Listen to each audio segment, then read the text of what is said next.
هو الذي يريكم البرق خوفا وطمعا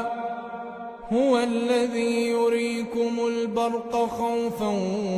وطمعا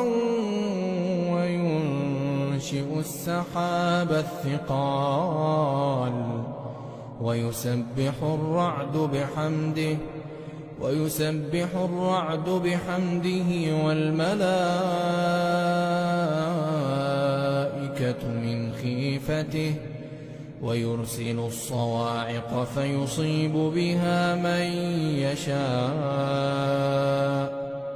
وهم يجادلون في الله وهو شديد المحال له دعوة الحق والذين يدعون من